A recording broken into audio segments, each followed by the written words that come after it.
vamos a ver rápidamente. Estamos en la quinta opresión. La quinta opresión va a ser llevada adelante no por uno, sino por varios jueces. Y estamos ahora trabajando con Gedeón. El conflicto que tienen es con los madianitas y con los amalecitas. Es el conflicto más fuerte que van a tener durante este tiempo. Ahora, quiero decirles, hermanos, que esta quinta opresión es una opresión muy, muy sanguinaria. Es la más cruel que vamos a ver ahora. Algo que nos hace falta añadir, que no lo hicimos desde el principio, pero que no vamos a dejar que avanzar sin que lo tomemos en cuenta, es que muchos teólogos, muchos maestros de la Biblia quitaron la palabra opresión y pusieron la palabra apostasía. Y es que en realidad eso es lo que inicia la opresión. Entonces tenemos siete apostasías del pueblo, y de hecho vamos a ver 8 apostasías, porque termina la opresión, pero continúa esta situación. Ahora, recuerden rápidamente que vimos la semana pasada que ya todo está ensamblado, ya todo está armado. Ahora ya comienza a crecer el respaldo de Dios en Gedeón. ¿Recuerdan? Dios le dijo, estoy contigo. No estaba con todos, pero estaba contigo. Jesús nos dice a nosotros en el Nuevo Testamento, yo estoy con la iglesia. Yo estoy con ustedes todos los días hasta el fin del mundo. Ahora tenemos algo que vimos, que ahora Gedeón tiene la paz interna tan necesaria para vivir los tiempos de lucha. Miren, hermanos, estamos viendo la armadura de Dios. De nada nos sirve toda una armadura sin una paz interna. Se fijan que aquí no hay balas, no hay bombas, no hay nada, pero las personas están angustiadas, las personas están sufriendo, están padeciendo problemas emocionales, inclusive psicológicos. ¿Por qué? Por esa ausencia de paz interna. Y Dios le dio una buena dotación de paz interior a Gedeón, por algo, lo vamos a ver. También vemos que ya Gedeón tiene una congregación que lo va a ayudar a hacer el ministerio. Está bien contento, ya le llegó el respaldo. Y vemos que también Gedeón ya se siente más firme porque ya hay una confirmación de parte de Dios. 2 señales le confirmó Dios para decirle, estoy contigo, eres el indicado, eres el ideal para mí, para hacer esta cosa. Ahora, ¿por qué todo esto Dios le da? Porque esta es la opresión más intensa. El propósito de Dios es que esta opresión, esta quinta opresión, hubiera sido Gedeón. Escúcheme lo que le voy a decir. El intento de Dios era que Gedeón fuera el que acabara con toda esa opresión. No lo hizo. Vamos a ver por qué. Vamos a ver primero cómo Dios levanta a este libertador. Jueces 7:1. Vamos a empezar el capítulo 7. Levantándose temprano, Jerobbaal y el pueblo acamparon en la fuente de Harod, y tenía el campamento de los madianitas al norte. Jehová dijo a Gedeón, el pueblo que está contigo es mucho, para que yo les entregue a los madianitas, y se alabará Israel contra mí, diciendo, mi mano me salvó. Recuerden que Jerobbaal ahora es el nombre que se le dio por haber derribado a Baal. Entonces vamos a encontrar el nombre de Gedeón, Jerobbaal o Jerobbaal, ¿okay? Es el mismo personaje. Pero aquí hay algo que le movió el tapete a Gedeón, ¿verdad? Le va a mover las circunstancias a todo líder. Todo líder consta y su fuerza de líder está en su gente. La fuerza de una iglesia, de un pastor, de un líder, de lo que sea, de una organización está en su gente. Y este hombre tiene 32,000 personas. No lo dice ahorita, lo vamos a ver. Pero hay 32,000 personas que recurrieron a él. Mientras él está con el vellón ahí, mojándolo, secándolo y todo el rollo, Dios le está dando un respaldo tremendo. Y llegan 32,000 hombres de las tribus que mandaron llamar. Ahora, Gedeón está contento, pero no satisfecho. Que es lo mismo que pasa con nosotros, ¿verdad? Normalmente estamos contentos, pero nunca satisfechos. Gedeón dice, wow, 32,000, pero son muy pocos. La sorpresa es que Dios le dice, son muchos. Y empieza ese conflicto, ¿no? Entre Dios y el hombre. Que Dios dice, wow, son muy pocos. Y Dios dice, no, son muchos los que te voy a quitar. Ahora, los madianitas, que nos va a leer ahorita Gerardo el versículo 3, ponme el versículo 3. Los madianitas, fíjese cómo los describe, como langostas, como una plaga de langostas en la colina. ¿Me lo lees, por favor? Dile al pueblo, cualquiera que tenga miedo, regrese a su casa. Y se devolvieron de los pueblos 22,000 y quedaron 10,000. Ok, ahí ya tenemos la cantidad, ¿verdad? 32,000 personas. Cuando Dios ve que van a ser muchos, A Dios no le causa problema que se haga con muchos o con pocos. Dios siempre va a respaldar y cuidar nuestro futuro. Y Él sabe que Gedeón corre un riesgo muy grande junto con Israel. Si yo le dejo toda esta gente y ellos los derrotan, porque los van a derrotar, ellos van a cometer un pecado contra mí alabándose a sí mismos. Entonces Él dice, no, vamos a bajarle. Ahora, lo primerito que Dios hace, y que es impresionante aquí, Dios recurre a una de sus leyes. Israel, en aquel entonces, es el único pueblo que cuando es llamado a la guerra, escúchelo bien, tiene esa maravillosa oportunidad de Dios, misericordia de Dios, de que les dice, por esto fue en el monte Sinai, Dios les dice, cuando tú convoques a la guerra y juntes soldados, si algunos de tus soldados tienen miedo de ir a la guerra, quiero que los dejes en paz ir a su casa. Imagínense, eso se llama deserción y a todos se los echan, ustedes lo saben. Pero vemos aquí, yo digo, cómo la gente de veras no puede terminar de conocer a Dios. En ningún gobierno, en ninguna institución permite eso. Y aquí nos muestra un Dios misericordioso, un Dios bondadoso, un Dios compasivo. Y dice, lo vas a despedir sin ningún reproche, sin ningún castigo. Ahora, Gedeón le está costando trabajo, porque Gedeón, fuera de querer que crezca la congregación, se la reducen. Dice Gedeón, ay, ¿qué hago? Pero vemos un acto de Gedeón aquí también muy importante, obediencia y sumisión. Gedeón está padeciendo, hermanos, se les fueron 22,000. O sea, no se le dividió la iglesia, se le fue toda la raza y se quedó con 10,000. Y miren lo que sucede. Seguimos leyendo los siguientes textos. Dice que Dios le dijo Gedeón, bueno, Dios me va a decir, te voy a multiplicar. Gedeón estaba buscando uno de esos predicadores, ¿verdad? Estaba buscando un profeta que le profetizara la prosperidad y todo el rollo. Y Dios le vuelve a hablar y le dice, ¿qué crees? Dice, ya llega mi bendición. Todavía son demasiados. Híjole, qué impacto, ¿no? Y mire cómo se da esto en el versículo 5. ¿Me lo lees, por favor? Gedeón los llevó a tomar agua, y Dios le dijo, pon a un lado a los que se inclinen para beber, y aparta a todos los que saquen agua con las manos y la beban como los perros.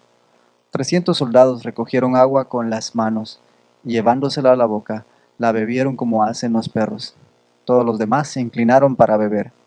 Entonces Jehová dijo a Gedeón, con estos 300 hombres los salvaré y entregaré a los madianitas en tus manos. Vayas el resto a su lugar. Qué impresionante. No tenemos el tiempo, pero aquí quiero decirles que se los dejo de tarea. Léanlo una vez más, medítenlo.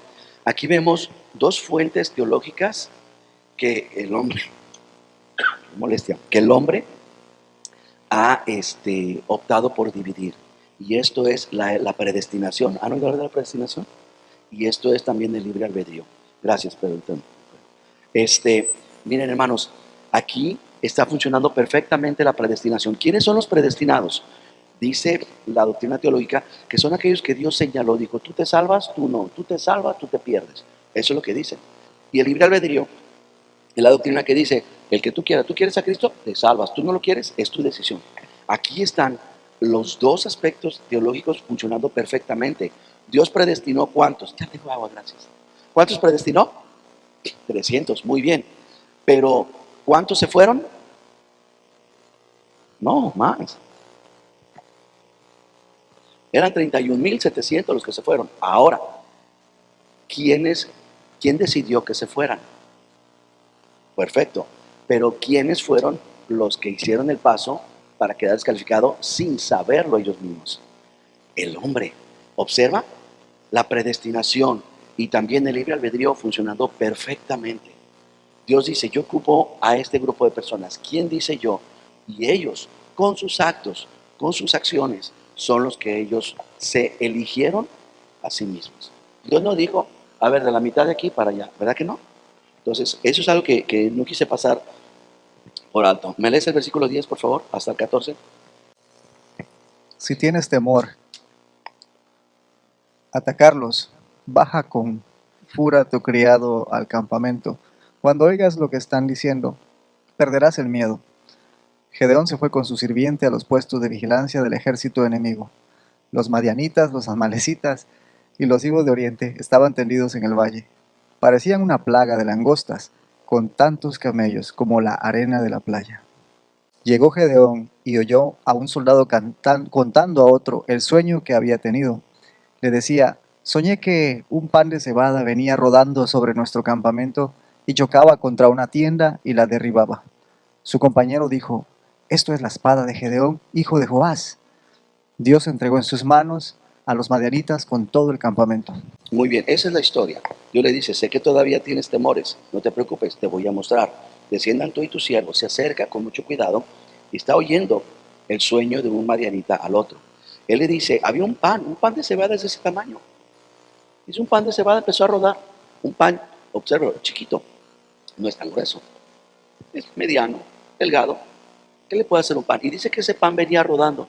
Ahora no es como esas bolas de nieve, ¿verdad? Que van creciendo. No, siguió pequeño. Y lo veía venir y lo menospreció. Se acercaba y dice, ahorita que llegue me lo como. Pero es que cuando tocó la carpa, se colapsó completamente. Ahora, lo interesante es cómo, y por eso hay que tener cuidado, cómo el compañero le quiere dar una interpretación. Le quiere dar la interpretación. Dice, esta es la interpretación. Es la espada de Gedeón, hijo de Joás, que Dios entregó en sus manos. Bien, algo que es aquí, que no podemos pasar por alto, es que dice que es la espada de Gedeón. ¿Saben cuántas espadas van a ir a la guerra? 0.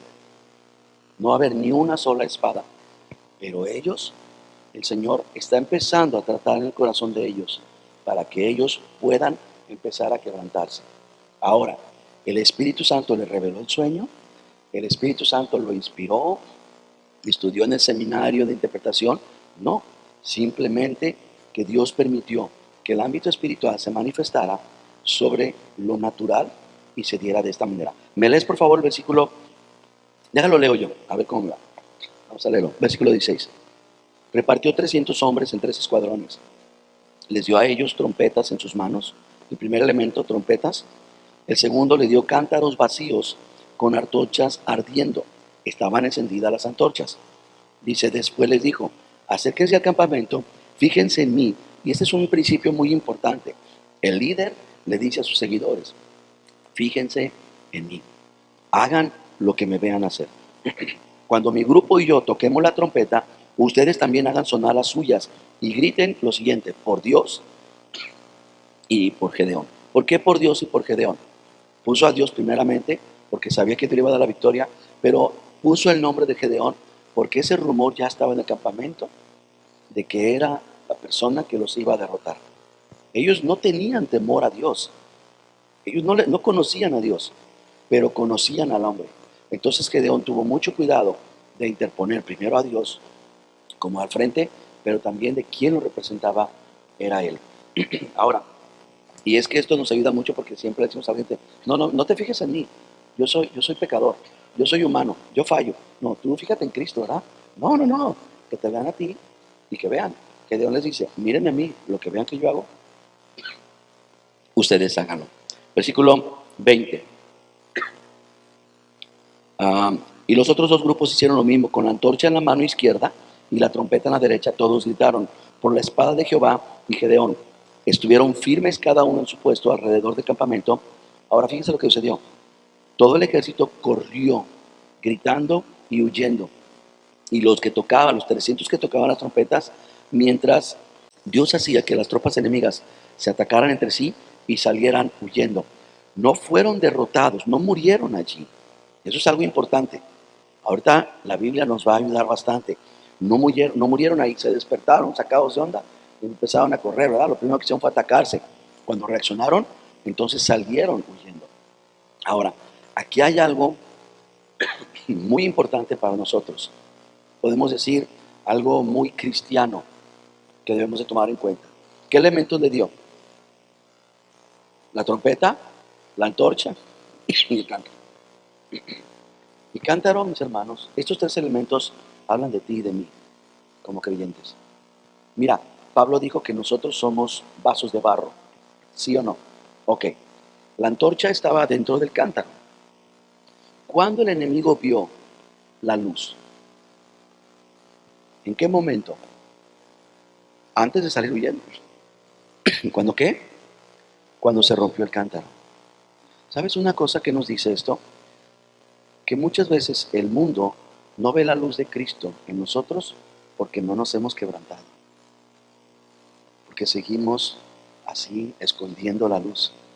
Quebraron el cántaro y obviamente esa luz destelló a todo lo que daba. Tú y yo, ¿recuerdan lo que dijo Pablo? Somos tesoros de barro, perdón, vasos de barro, pero llevamos un tesoro. Ahora, normalmente el tesoro pensamos que lo debemos de esconder, ¿sí o no? Los tesoros son para guardarse, ¿verdad? Como los piratas, marcamos aquí y hacemos un hoyo y ahí lo enterramos. El tesoro del Señor no, es para exponerlo. Y lo que nos está diciendo aquí. Ahora, las trompetas también es otro simbolismo para ti, para mí, de que tenemos que ser pregoneros de Cristo. Tenemos que predicar el Evangelio. Cuando hay la necesidad y aún la oportunidad, llevar el Evangelio de Cristo. Ser claros, ¿eh? El sonido que ellos dieron, de hecho Pablo dijo, si están hablando ahí en lenguas, hablan de ese rollo, dice, ustedes van a ser como los que tocan la trompeta con un sonido incierto. No se sabe si es guerra, si es fiesta, si es luto, qué es. Entonces, Gedeón le dijo, hagan lo que yo hago, toquen como yo toco. ¿Recuerdan los sonidos que tenían ellos? Creo que eran 7 sonidos. Uno de ellos era el de guerra. Ese sonido lo hizo Gedeón, lo hicieron los 100 hombres de Gedeón y lo hicieron todos. Tenemos que ponernos de acuerdo y hablar un mismo evangelio, hablar un mismo lenguaje. Tal vez no somos muy elocuentes, no somos buenos evangelistas, pero siempre, como le dijo Pablo a Timoteo, siempre que tengas la oportunidad, habla del evangelio. Y bueno, vengan conmigo al capítulo 8. Tremendo, mis hermanos, porque en el capítulo 7 Dios nos enseña lo que Dios puede hacer con un hombre. En el capítulo 7 podemos ver qué es lo que Dios puede hacer con una persona cuando le cree a Dios. Pero el capítulo 8 nos va a enseñar a tener cuidado de no confiar o poner nuestra mirada ciegamente en los hombres. Bien, les pongo el contexto, porque no leímos lo último del capítulo 7. Al último capítulo 7, Gedeón manda a llamar a Neftalí. ¿Me pones el mapa, por favor? De hecho, creo que ¿no tienes el uno más chiquito por ahí? No, es el mismo. Ok, Gedeón manda a llamar a Neftalí, a Zabulón, también a Manasés. Lo manda a llamar. Perdón, Neftalí, Aser y Manasés. Ellos, óigalo bien, dice que mataron 120,000 soldados. Ya tenemos una cifra de soldados, pero recuerden que ellos se instalaban con sus familias. Entonces, si cuando Jesús multiplicó los panes, los peces, dice que habían 5,000 hombres, sin contar mujeres y niños. Y si vemos 120,000 soldados, que no eran todos, ahorita vamos a ver la cantidad total, pero ahorita los 120,000 soldados que está mencionando, ¿cuánto no creen que sería la población total? ¿Saben qué tenemos que hacer? Multiplicarlo por 5, que mínimo era lo que la familia tenía. Era una multitud eso. Era algo impresionante. Bueno, entonces, eso ustedes vean en su casa.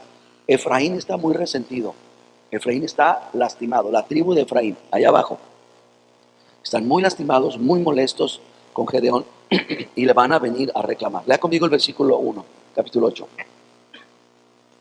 Los de la tribu de Efraín dijeron a Gedeón, ¿por qué no nos llamaste cuando fuiste a luchar contra los madianitas?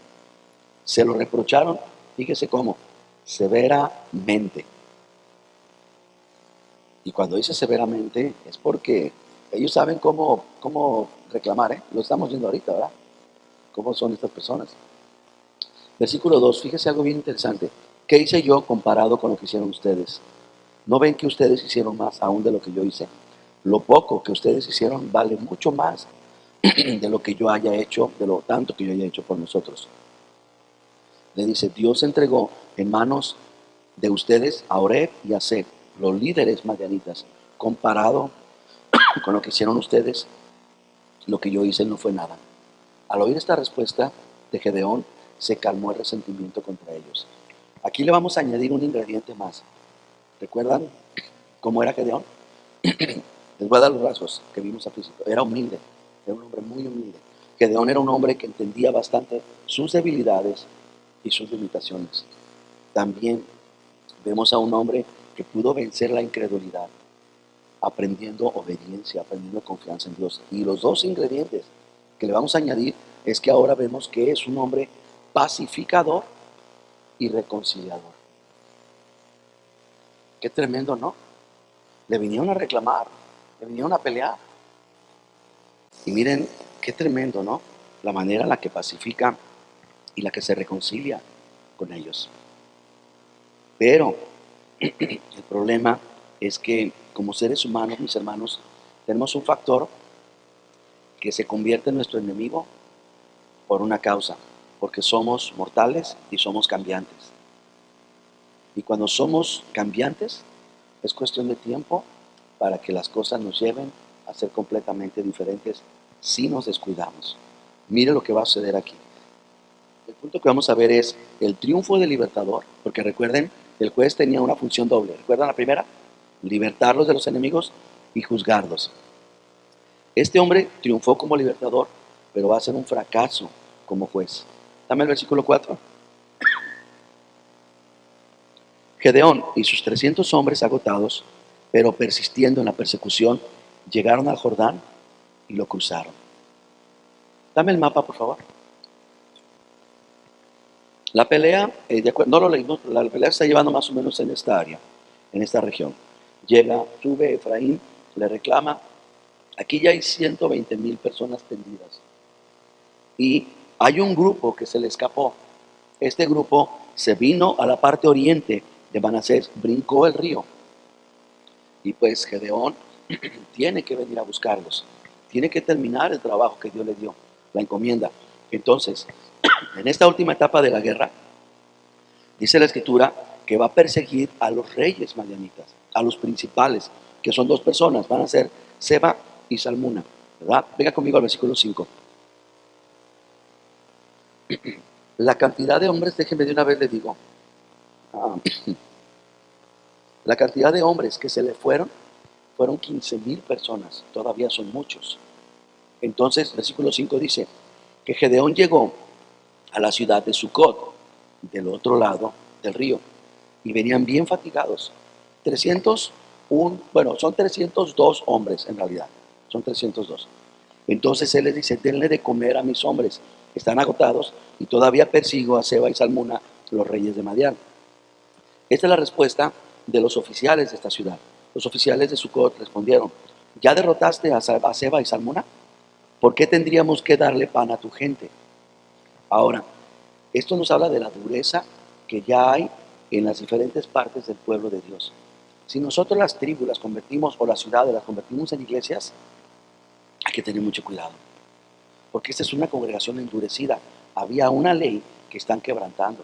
Y la ley decía que si un forastero cruzaba por tus tierras y requería reposo, ayuda, tú se lo tenías que otorgar. Es entendible un poco, porque ellos todavía no ha acabado la guerra. ¿Recuerdan lo que hacían los madianitas? Eran como langostas.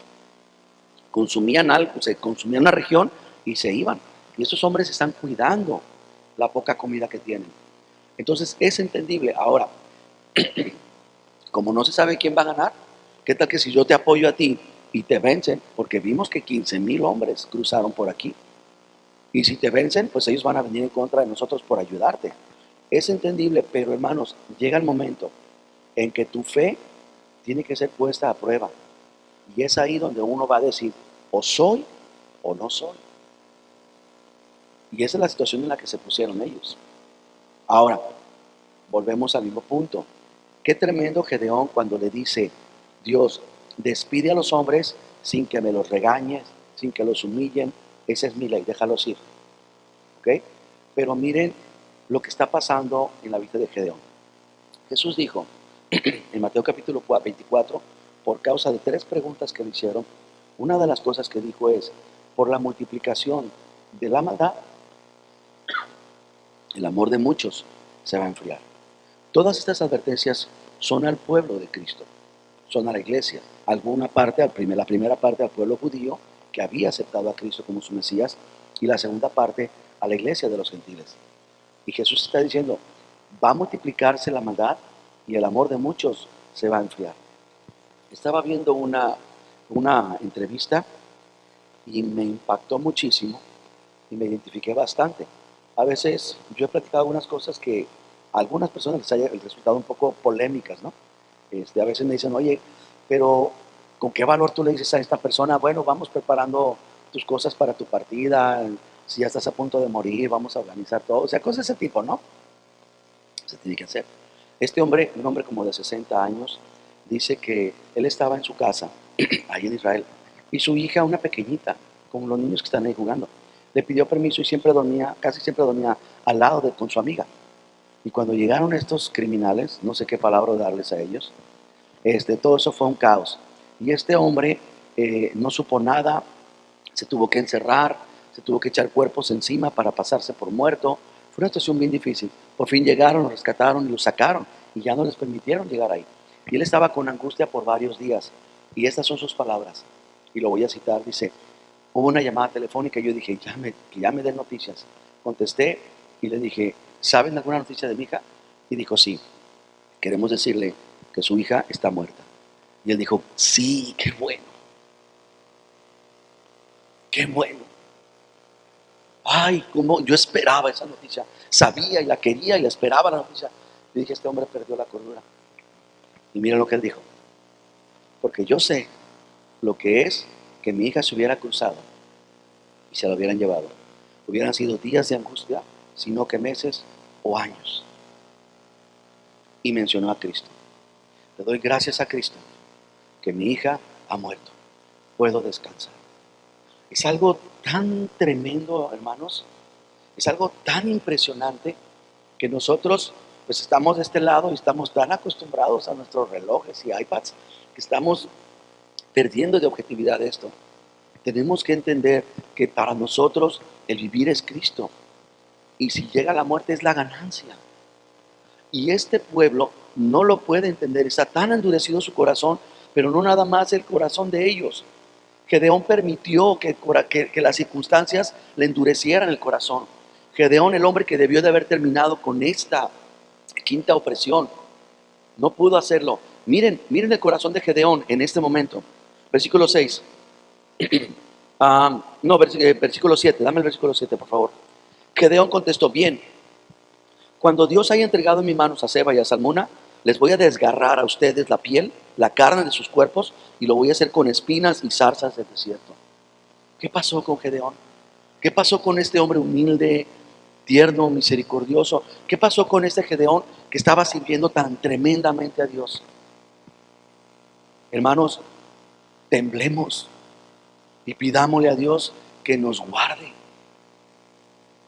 ¿Qué ha pasado con ministros de alabanza, con pastores, con hombres y mujeres que Dios los ha levantado, que tienen un corazón impresionante, digno de ser imitados? Y ahora tenemos un Gedeón que cayó en las garras de Mateo capítulo 24. Por haberse multiplicado la maldad, el corazón de Gedeón se enfrió y se pone peor. Lea conmigo el versículo 8. Dejó a Sucot y subió a Peniel y pidió lo mismo, pero los de Peniel respondieron lo mismo que Sucot. Y por eso advirtió a los hombres de Peniel, cuando yo vuelva victorioso, derribaré esa torre. Miren, habían algunos pueblos que tenían la capacidad económica y también alrededor, dependiendo la materia prima, podían construir unas torres. Y en esas torres es como un búnker. Cabía todo el pueblo, cabía toda la aldea prácticamente. Y dijo él, les voy a derribar esa confianza, esa seguridad que ustedes tienen. Voy a venir y me voy a vengar de ustedes. ¿Se fijan que el Gedeón del capítulo 6 y 7 desapareció? Se está borrando. Vea conmigo el versículo 10. Y tome en cuenta que estos dos pueblos son su propia gente. No lo pierda de objetivo. Versículo 10. Seba y Salmuna estaban en Carcor y les quedaban todavía 15,000 guerreros. Aquí nos da la cifra del oriente, pues habían perdido 120,000. Gedeón subió por la ruta de los nómadas, atacó al ejército. Cuando se creía seguro, huyeron Seba y Salmuna, pero los persiguió y los capturó. Aterrorizó al ejército y sabrá Dios qué pasó con ese resto, con esas 15,000 personas. No nos dice. Pero lo que sí nos dice, que es importante en el versículo 13, que cuando Gedeón volvió de la batalla, capturó a un joven de Sucot y lo interrogó. Yo me puse a investigar las palabras originales, hermanos. La palabra capturar necesitamos quitarla de allí, porque en su original significa tomarlo preso o hacerlo un rehén o secuestrarlo. Y voy a usar la más fuerte. Secuestró a un jovencito nativo de Sucot. Ahora, peor, cuando dice que lo interrogó, la palabra original es torturar. Un hombre de Dios, un hombre que Dios levantó, porque permitió que la maldad se multiplicara y ésta le llegara, su corazón se enfrió. Y ahora tomó a un jovencito, lo secuestró y lo torturó. De tal manera lo torturó que el jovencito dice que tomó algo para escribir. Dice, el joven escribió los nombres de 77 oficiales de Sucot. Se aprendió los 77 nombres. ¿Está viendo lo que está pasando? Es Gedeón, es el juez que Dios eligió. Siga leyendo conmigo. Gedeón le dijo a los de Sucot, llegó a la ciudad de Sucot y les dijo, aquí están Seba y Salmuna, ustedes se burlaron de mí. Al decir, ya venciste a Seba y Salmuna, ¿por qué tenemos que alimentar a tus hombres? Y dice que se apoderó de los jefes de la ciudad, tomó espinas y zarzas del desierto, hizo como un camino, y dice que por allí castigó con ellas a los hombres de Sucot. ¿Qué les iba a hacer? Arrancar la piel. ¿Lo hizo? Sí lo hizo. Y lo más tremendo, lo que manifiesta la dureza, ese amor endurecido, es esta frase. Así les enseñó quién era él. Aquí mis chicharrones truenan y van a saber quién es el pastor. ¿Han escuchado esas cosas? Hermanos, por eso les digo, hay que guardar el corazón. Hay que resguardarlo. Por eso el hombre más sabio le dice a su hijo, dame, hijo mío, tu corazón. Guarda tu corazón. Porque, hermanos, Gedeón no perdió una batalla. Gedeón no perdió ni uno de sus hombres, pero perdió su corazón. ¿Qué debemos hacer cuando un miembro de la familia se pierde? Cuando alguna familia de la congregación se retira. ¿Qué debemos de hacer cuando un trabajador te traiciona? ¿Qué debemos de hacer cuando algún hijo o un pariente tan ingratamente se burla y te deja y hace todo eso? ¿Qué debemos de hacer? ¿Perder el corazón? No. Nada vale la pena como eso. Bien, vamos a seguir leyendo, versículo 17. También derribó la torre de Peniel. Ahora, esto es un acto de crueldad más, porque yo les dije, cuando vieron los hombres que Gedeón volvía y supieron lo que hizo en Sucot, todos los hombres se metieron. Qué tremendos. Dejaron afuera a las mujeres y dejaron afuera a los niños. Solo los hombres se metieron en la torre y se resguardaron. Pues a Gedeón no le interesó. Lea conmigo el texto. Versículo 7. También derribó la torre de Peniel y mató a los hombres de la ciudad. A una ciudad la dejó sin liderazgo. A una ciudad deshabilitó completamente el liderazgo. La dejó a merced. Y a otra la dejó viuda y la dejó huérfana. Este es el libertador que Dios levantó. Hermanos, él era el juez que Dios levantó para libertarlos de quienes querían matar a los israelitas. Y su propio juez está matando a sus propios hermanos. Es algo impresionante, mis hermanos, que debemos de cuidar mucho. Sigamos leyendo porque ya casi nos vamos. Versículo 18. Gedeón le pregunta a Seba y Salmuna, ¿cómo eran las personas que ustedes mataron en Tabor? Dijeron, eran como tú, con aspecto de príncipe. Y dijo Gedeón, eran mis hermanos, hijos de mi madre. Si ustedes le hubieran perdonado la vida, yo les habría hecho lo mismo. Pero fíjense el tercer acto terrible que hizo Gedeón. Le dijo a Jeter, su hijo mayor, mátalos. Pero Jeter no sacó la espada, pues aún era un jovencito y tenía miedo. Ahora Gedeón está enseñándole venganza a sus hijos. ¿Sabes que cuando criticamos a la gente, cuando hablamos mal de los hermanos, nuestros hijos nos oyen? ¿Sabes que cuando reprobamos y hacemos cosas o decimos comentarios o herimos a las personas con esas palabras, nuestros muchachos aprenden? Y Gedeón le quiere enseñar a su hijo, y está enfatizando, era un jovencito. Yo no sé qué hacía, qué lo que había llevado ahí, por eso dije que eran 302 personas a la hora de cruzar el río. Cuando le presenta a los reyes como acto de venganza, le dice, órale, mijo, usted le va a entrar, usted va a hacer también. Qué tremendo, ¿no? Los ordena a ejecutar. Los reyes, dice la escritura, que se burlaron de él. Se burlaron de él y ahorita van a ver cómo se burlaron. Yo busqué la versión menos, pero busqué otras versiones bastante interesantes. Versículo 22. Los israelitas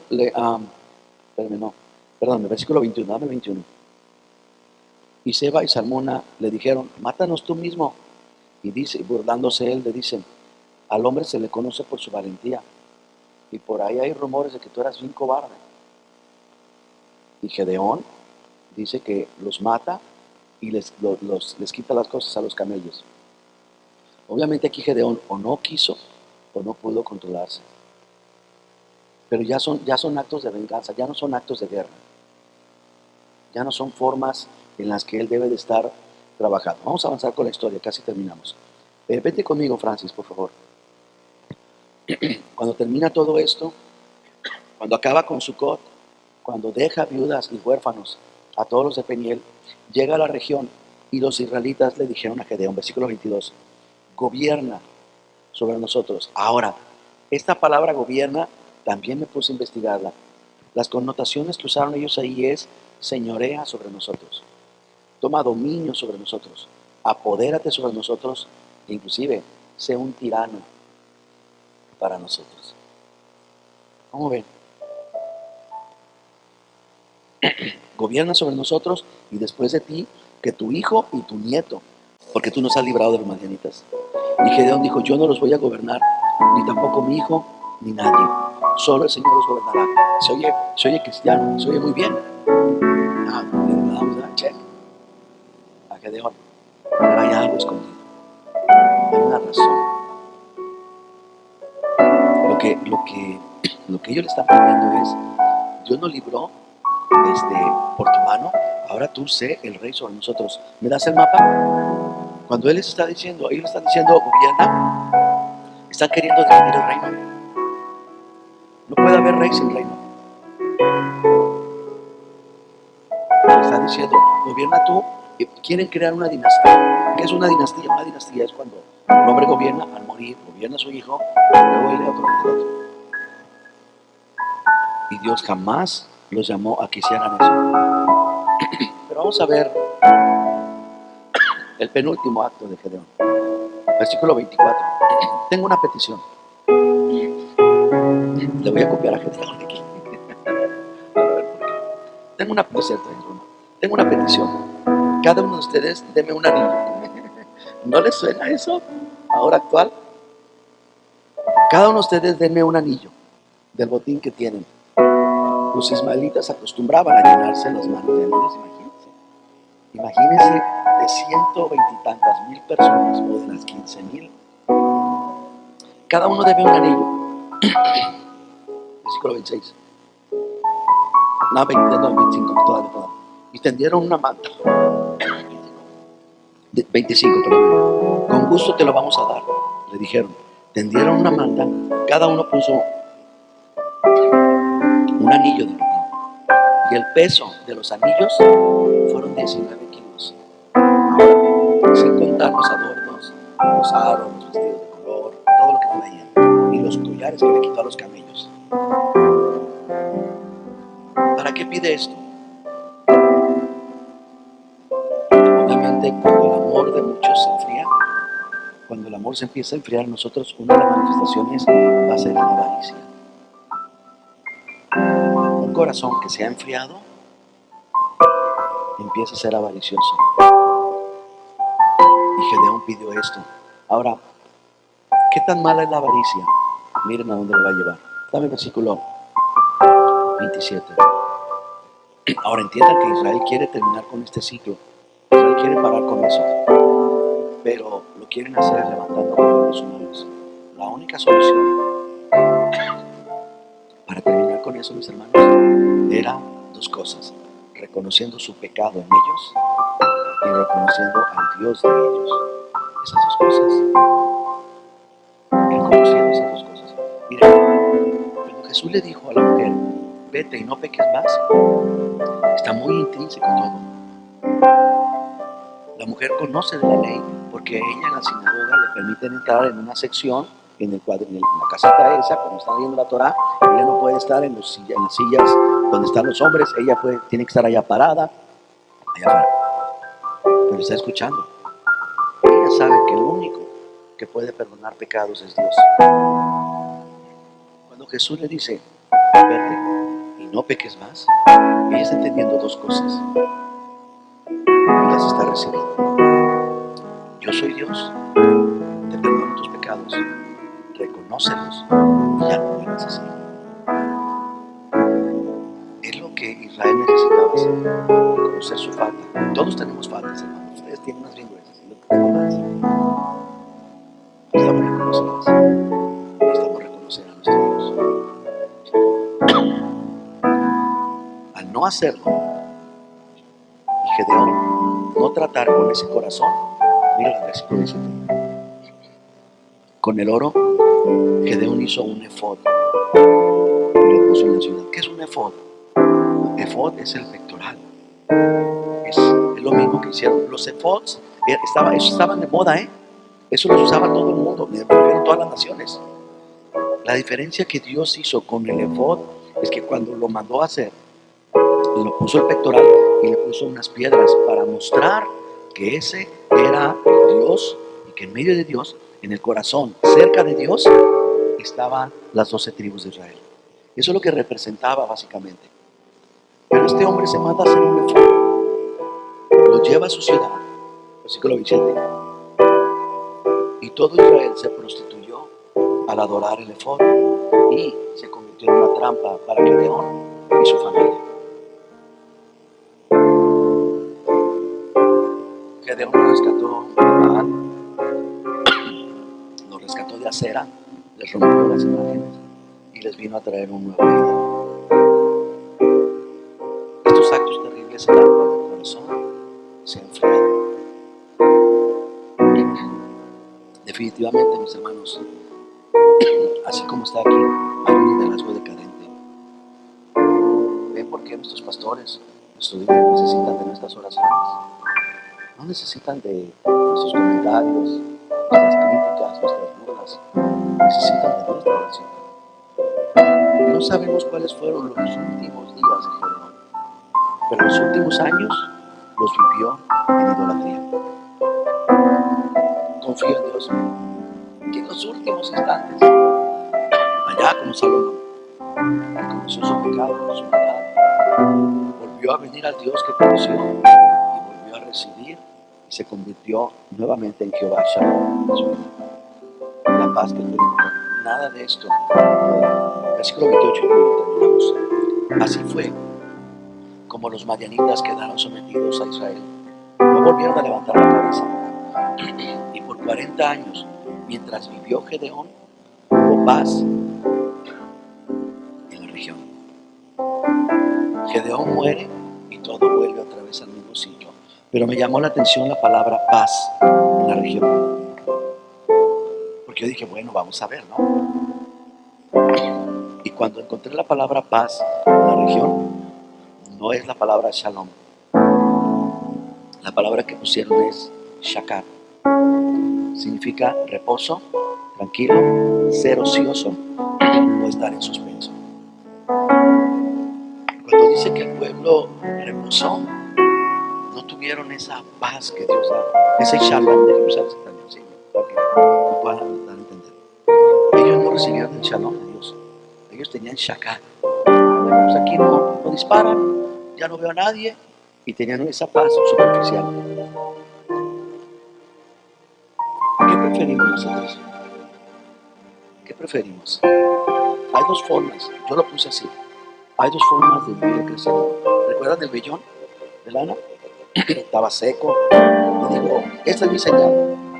este vellón seco, lo pongo aquí, que mañana todo el rocío que debería de estar en este patio esté solamente en el vellón. Y al día siguiente digo, ahora al revés. Y yo le llamo como dos formas de vivir el cristianismo. Tu entorno puede estar lleno del rocío de Dios, pero tu interior puede estar seco. A eso yo le llamaría Shaka. Y está el otro. Nuestro entorno puede estar seco. A lo mejor no ganas bien, a lo mejor no tienes las mejores cosas, la mejor comodidad, pero nosotros podemos estar llenos del rocío de Dios, llenos de shalom de Dios. Los Shaka es la sequedad, pero esa se termina cuando el shalom llega a nuestras vidas. Le pedimos a Dios, le pedimos que nos ayude.